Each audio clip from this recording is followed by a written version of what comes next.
Well, good afternoon, Crossroads family. You know, sports fan or not, in a couple of days, we're about to witness another record-setting phenomenon. The fact that the last 3 years we've seen a record in total viewership, television viewership, of each of the last 3 Super Bowls. Last year's Super Bowl, witnessed by an average of 111.3 million people in our country, was, again, the biggest ever, and that topped 2011 and 2010, which also set records.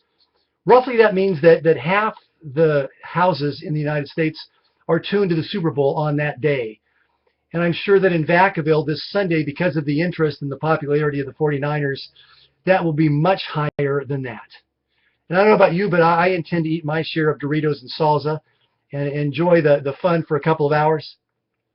But you know, beyond that record, there's another statistic about Vacaville that haunts me. And that's the fact that on the best Sunday, on any good Sunday, take Easter Sunday, for example, at best, over 3/4 of the people in our city do not attend any Christian church.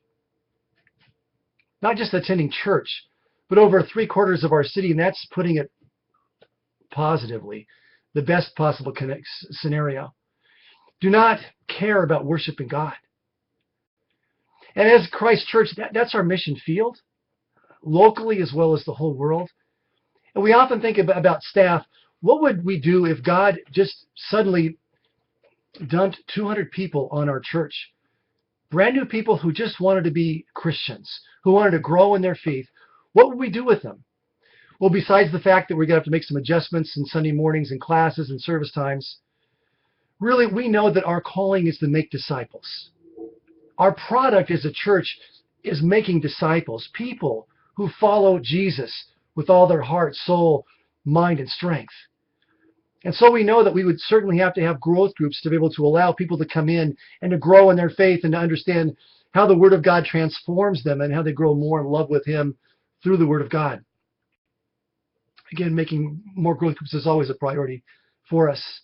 Another one of the tools we have in making disciples is our C27 ministry, where we sit down one-on-one to someone and talk about the basics of the faith and how they're to grow in prayer and learning the victory of the Christian life, learning how to get into the Word, learning the details of what it means to follow Christ. And I would just encourage you, as we think about what it means to make disciples, what are you doing right now to be able to make disciples? If you're teaching, if you're helping teach, way to go. That's certainly a big part of that process. If you're leading a group, if you're assisting in a group, if you're involved in a C27 ministry as a C27 leader, that's an awesome thing.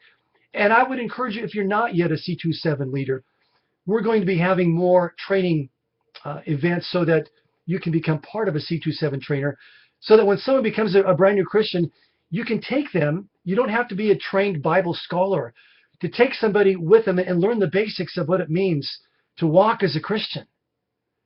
And so I pray that as we get into 2013, and as God does bless our church, which I believe that He will, and I believe that He will as we get ready for that growth, as we get ready for what He would bless us with, to say we're ready to make disciples, we're ready to share, we're ready to grow, we're ready to take people on and to help them become more like Christ. Well, God bless you as you walk with Christ this week, and as we prepare for Sunday, we're kicking off our new series, our new unified study, what it means to explore the hard teachings of Jesus, with just a kind of an introduction to that whole study. Hope we'll see you on Sunday, and God bless you.